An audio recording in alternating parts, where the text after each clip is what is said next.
Alright, this one's about to be a tough one. I have been awake now. In shocking news, I screwed up my sleep schedule again. And I'm dying over here. Been awake for 38 hours now. Let me describe to you the last 2 minutes of my life. I got up, I grabbed my PlayStation 4 controller, I grabbed the remote.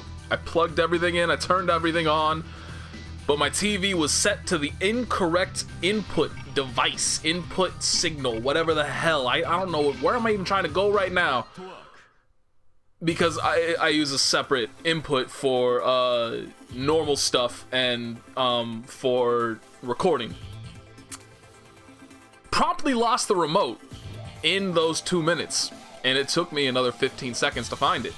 So this is about to be much fun. Let's start this off with a Seth mirror match.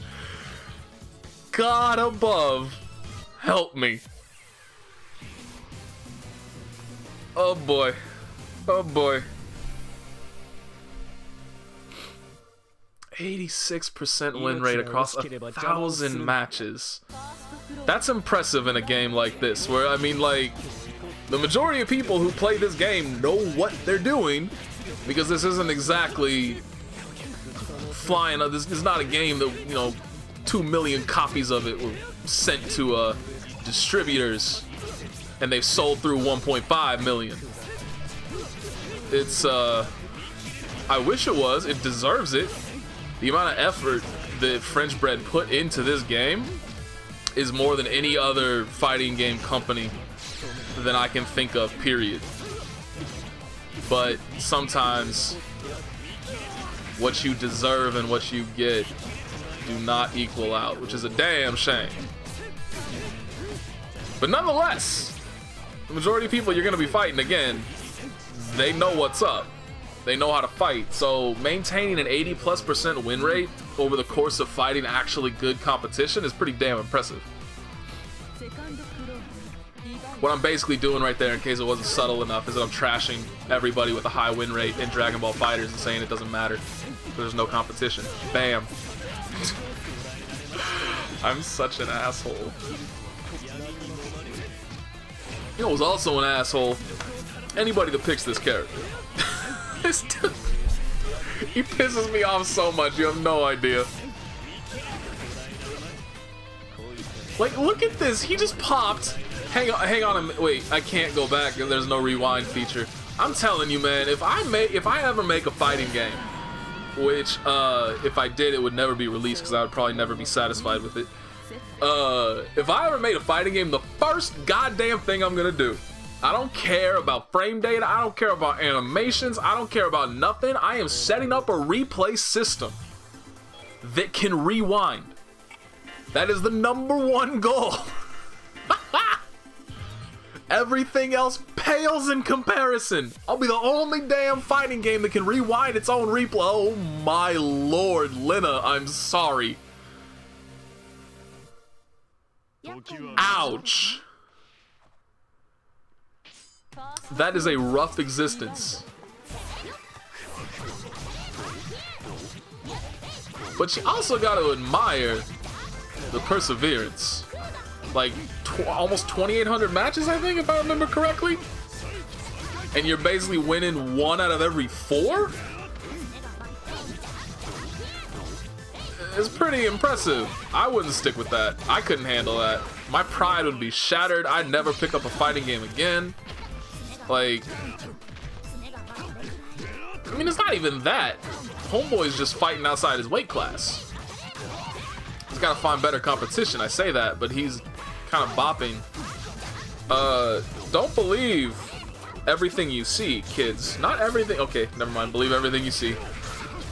This is why. You get to the finish line. You're so excited. You're finally about to win a race. Your first race ever. All your effort is paying off. Dividends have been seen. Oh. And you get so damn happy. You forget to focus and you trip right when you hit the finish line.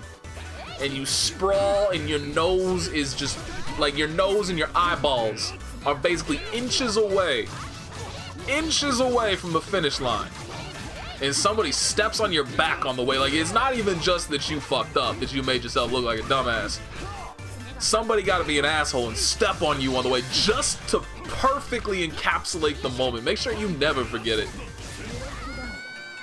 It was going so well the first round, and then it all just fell apart. How are you supposed to stand up and fight again when somebody is stomped on your back?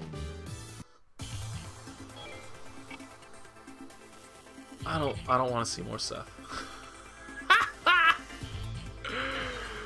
Oh shit, I'm so biased. That's every fighting game though. There is not a single fighting game where I can say that there are not a multitude of characters that piss me off, that their existence irritates the hell out of me, and I would not bat a single eyelash were they to disappear and never come back.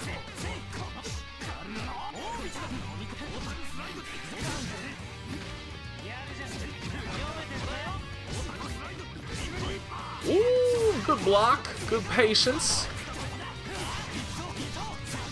Gordeau risking everything right there. Gets cornered by Hyde. This is actually really bad for him. He does not have Vorpal. He's not going to get Vorpal. It would actually be very intelligent of this Hyde player to just maintain grid. Like, don't use it, don't pop it, make him never have it. And that basically means that at any point in time, he's gonna have, he's gonna have to guess with his meter. That, or he can be scared about the potential guess with the meter and leave a large enough gap to mash out of. But ultimately, it doesn't matter. He takes the win anyway. I just realized there's a pretty significant gap in between the points here, so that's unfortunate for this Gordeau player. Round start Grim Reaper, that's too predictable at this point, I think. Not even a real combo off the counter hit. Aichi mama. And not reverse beating as well with Gordeau when you're trying to kind of zone people out with your normals. That's a rough existence. And no cancel! Where was the 236C? Oh no, he's giving it away. Now we're back. It's round one all over again. He just did 2-2C. Oh, wake up. I guess that's right. The tutorial did mention that that has invulnerability. I do not like this man's combos, especially because that one just didn't work. He missed the link.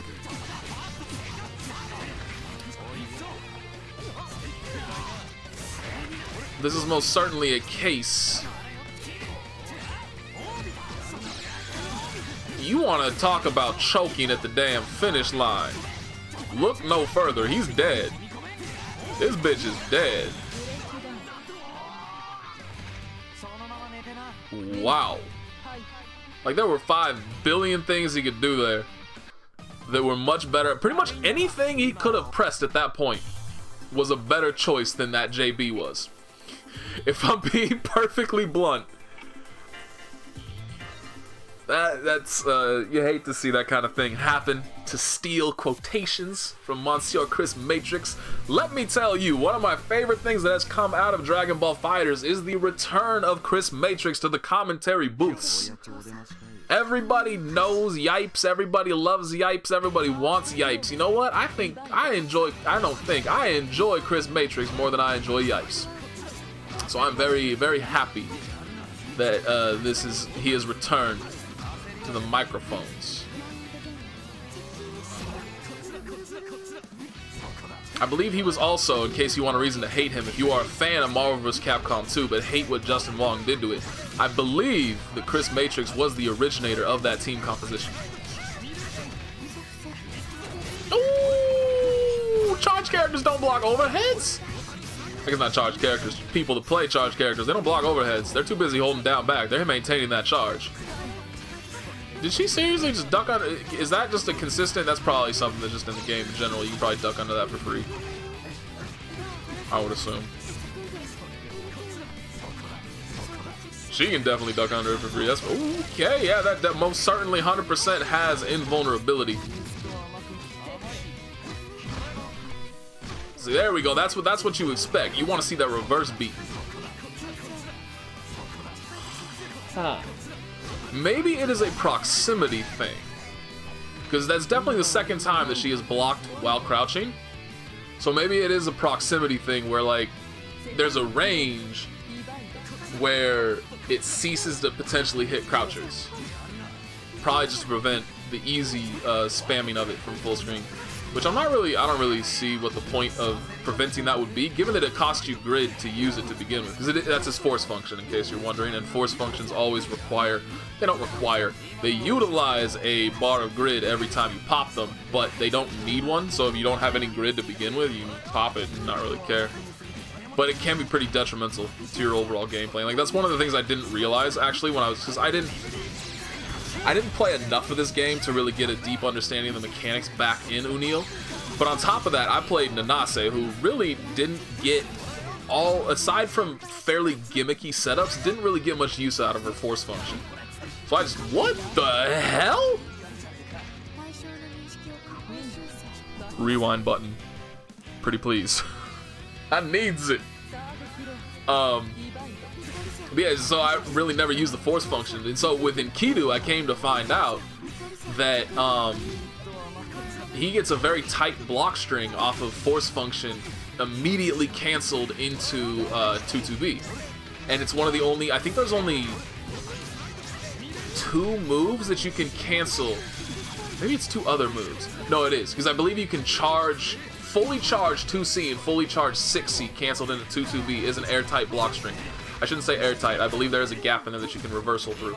Man, while I'm talking, this poor Gordeau is just getting zoned to hell. Yeah, that's unfortunate. It's not airtight in the sense that I believe you can. I'm not sure about 6C. I think fully charged 6C 2-2-B is an airtight block string, but 2C and 2-2-B is not. Anyway, but aside from those, again, fully charged moves, you cannot, there is no way to cancel into 2-2-B without leaving a large enough gap for somebody to just jab you through it, or most characters can even press a B button through it and beat you. So yeah, it's rough to try to set that up, but again, force function into 2-2-B was very, very good, and it was airtight. And so I was kind of spamming that for a while, and I wasn't paying attention to my grid control. And so once I did understand that, came to understand why that's a bad idea and you should not be doing that. I like this Eltnum color because I like redheads. What's up, girl? I gotta find a new girl, man. Like, Yuzuriha's an airhead, Ori's apparently head over heels with Hyde. Who else is there in this game? Most of them are too young.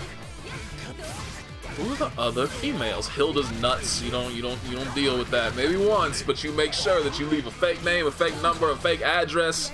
You leave nothing behind that can be utilized to identify your ass, and you leave the country immediately afterwards if you want to mess with a girl like Hilda.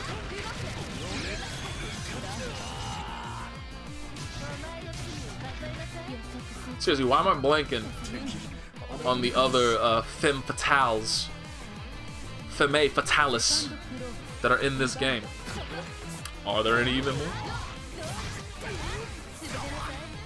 Like, real talk, you have the ones that are, I mean, Vatista isn't too young, but you know what I fucking mean. Mika and Nanase 100%.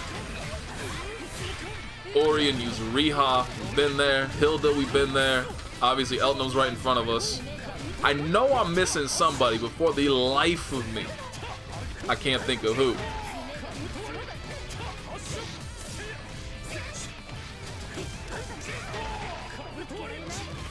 He just tried to do double overhead. That's cheeky as fuck. Thankfully, it didn't work. See, who am I missing? This is driving me crazy. Oh, there's the icon right there staring at me. Phonon? I don't know what Phonon's deal is. I didn't pay enough attention to her story. I mean, I didn't pay enough attention to most of the characters. Damn! She's dead.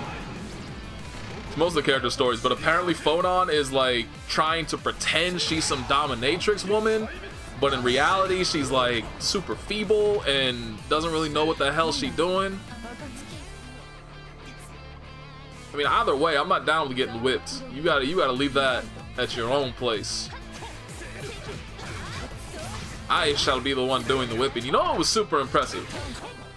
I took a human sexuality class, because why wouldn't you? You get It's basically a free A, you get credits, and you get to just talk about sex all day. Like, why would you not do that?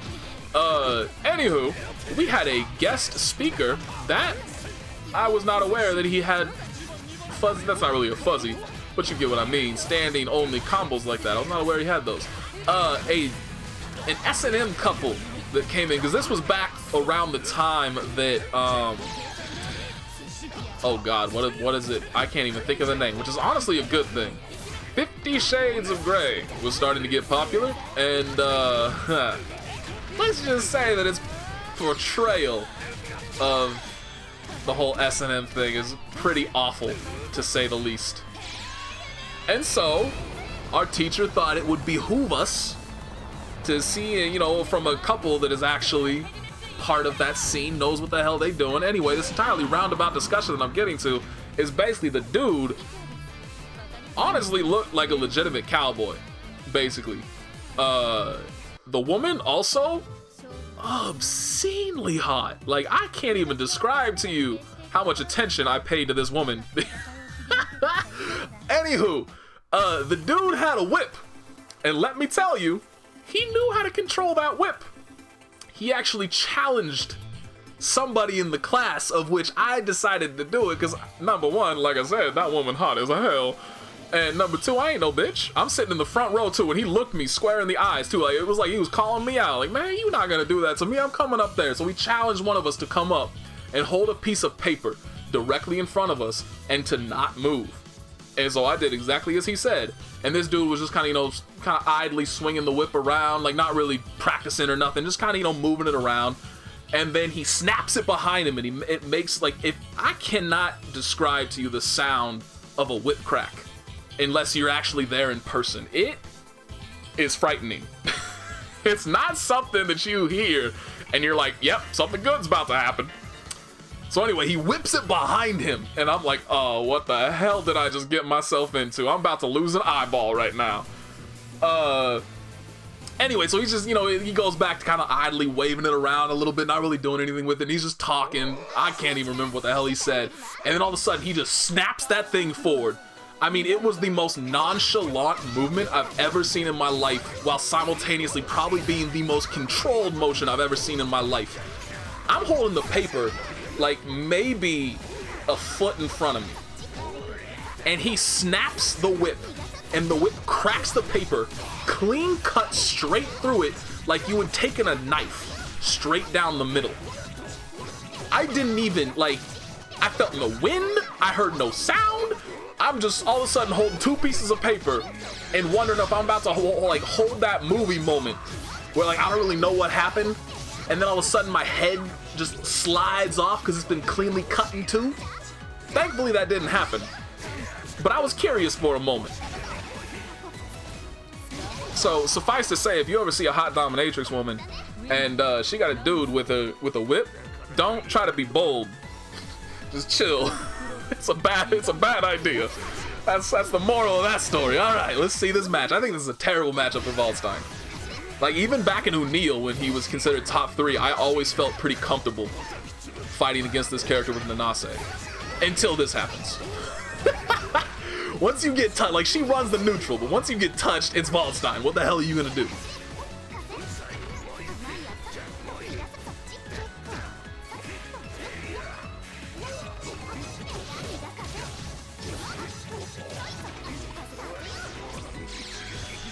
Oh, that sucks.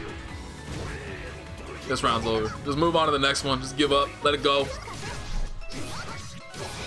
Okay, never mind. Just wake up 236B, whatever.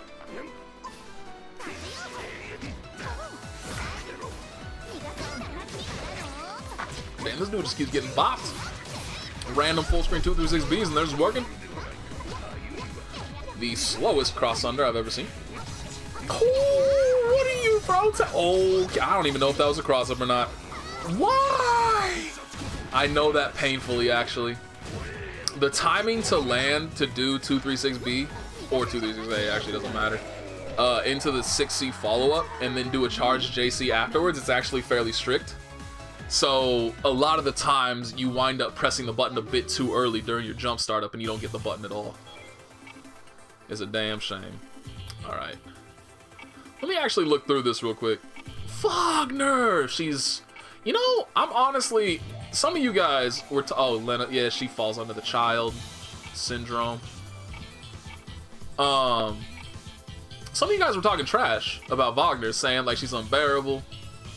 Way too stuck up. Something. Like, you know, she's borderline evil, whatever. Yeah, it was just Wagner that I was forgetting. Alright. So obviously, let's watch that. Wait. Where was I? Here? And if the Merkava 71, I'm down for 32 matches? Never mind.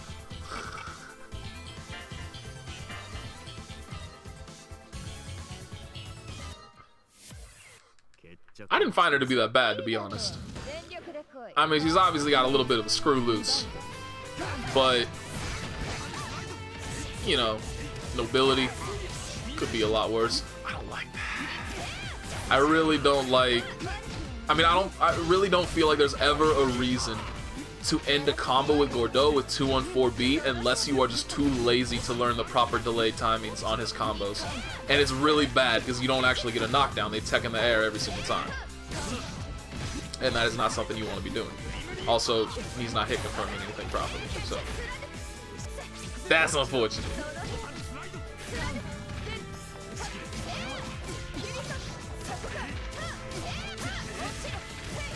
But yeah, it's kind of a shame. I wish my eye had been drawn to Miss Wagner. That range was kind of nutty before my eye got drawn to Enkidu, because Wagner is like everything that I would wish for in a character, whereas Enkidu was just everything I thought I wanted in a character, and he wound up being god-awful and not anything I want in a character. Not anything anybody should want in a character. He looks good, that's about it. Every move he has is awful. Honestly, like, his combos aren't even really that satisfying to land. Except for fully charged 5C. That always gets me amped up to land that. But like with Wagner, like, she's smacking people around with her shield, she's burning people up, she's armoring through shit like it's nothing, confirming into full combos. It's about to do 4K meterless. Oh my lord above. And she called out the command grab. Oh my baby. Chill. This is my Grim Reaper. Don't blow up my Grim Reaper like this. Oh. I mean, I'm rooting for her, but at the same time, Gordeau's my dude too. Like, you can't root against a brother. But he just got bodied. Damn. Alright, let's see. I mean, obviously, after all that shit talk, we clearly gotta watch the Enkidu mirror match. I mean, any time that there's a guaranteed win for Enkidu is a good time, because you so rarely get to see that. But first, we gotta watch. Damn, that Merkava's got a win rate. Almost 90%. Oh, is this the one? This is the one. I didn't realize Merkava's actually got a bit of a booty. Like, honestly, way too skinny around the midsection, but that boy got some hips. I like this Hilda color. I really like this Hilda color. I'd be down for the crazy even with this Hilda. Like, yo, you throw that little evening dress she had on in story mode on that color, I'm done. I don't care if she got a bloody knife in her hand, I'm down. Although I guess any bloody knife would disappear quickly because she just can summon them out of thin air.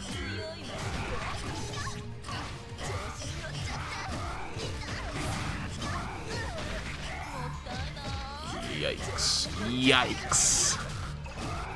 This Merkava scares me. Like, I honestly don't really see that much Merkava anymore in this game. I mean, he's kind of not really very present. But when I do, it's always somebody like this who just looks unbeatable.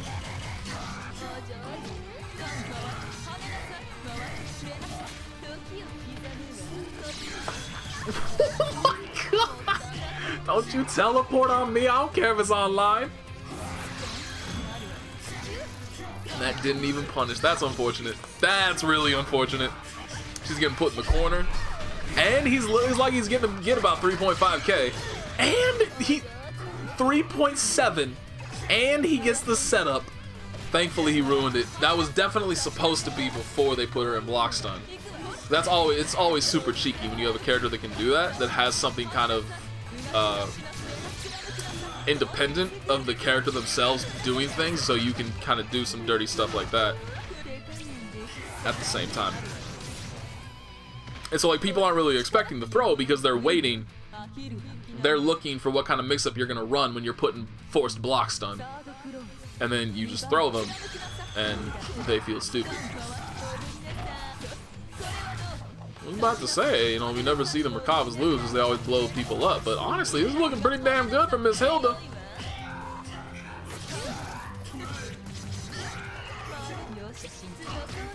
What's that shit called? Heterochromia?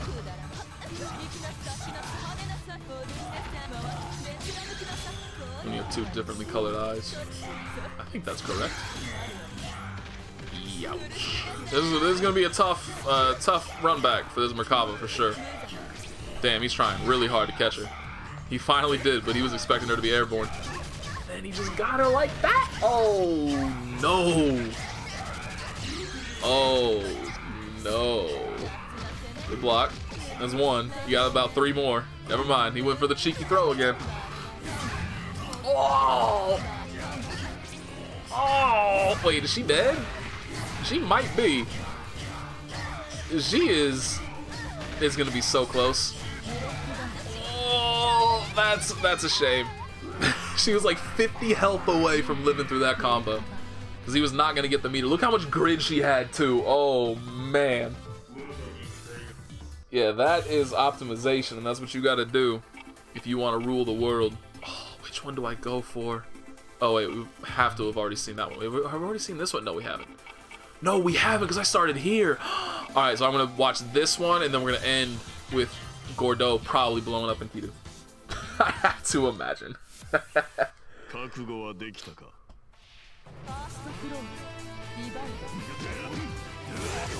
Oh, gets grid broken like that? And that had to have been a mistake. Into 623A? What? But why? You could have gotten so much corner carry there.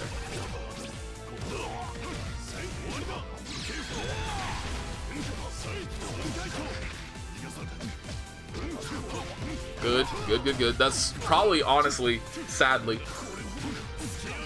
his best mix-up in the game is the feint charged 5C and then cancel it into a low, either 2A or 2C. Obviously, you have more time to confirm it if you use 2A, so that is the better option. But if you potentially already use that in your block string, then 2C is still a viable option at that point.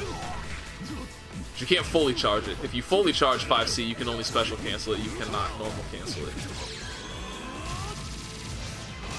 Although I guess you would, I assume, be able to force function. His force function is a low. I don't like this awkwardly colored Enkidu. His combos leave much to be desired.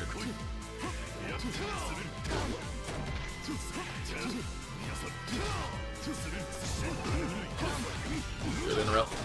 That's the big problem with Enkidu, is that once he starts getting into his C moves, if you charge them at all, they're very easy. I mean, honestly, the majority of his strings are pretty simple to interrupt if you do them poorly. Not if you do them poorly. If you try to use mix-up in the middle of them, generally there are gaps, exploitable gaps. And I think he's one of the few characters I would say that has like no real safe way to run mix-up.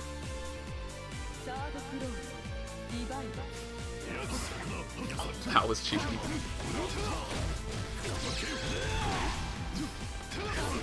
Oh.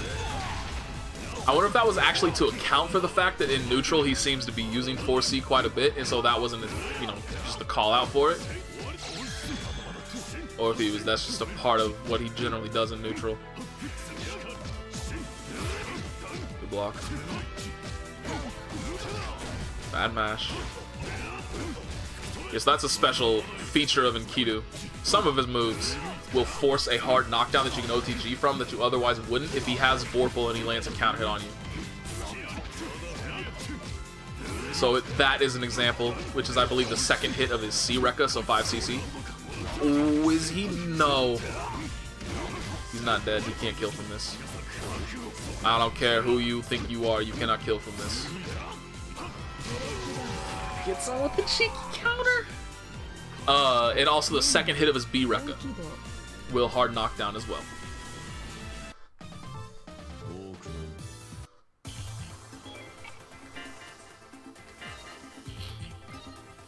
So yeah, being able, that's basically, if you want to learn to be successful with Enkidu, as successful as you can be with a very, very low tier character, with punishing and frame trapping, so you get those counter hits, are going to be the most important thing you can do.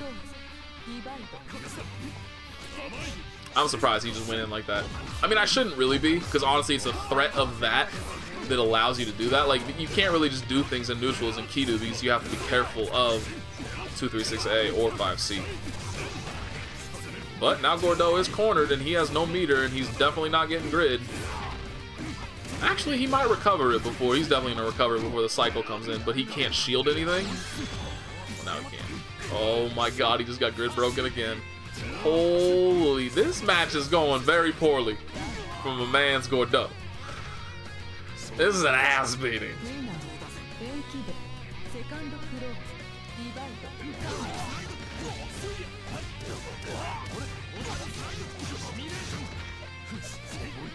Is that an actual setup? I mean, given how incredibly poorly this entire sequence went, I have to imagine, no, that is definitely not anything even moderately approaching a real setup.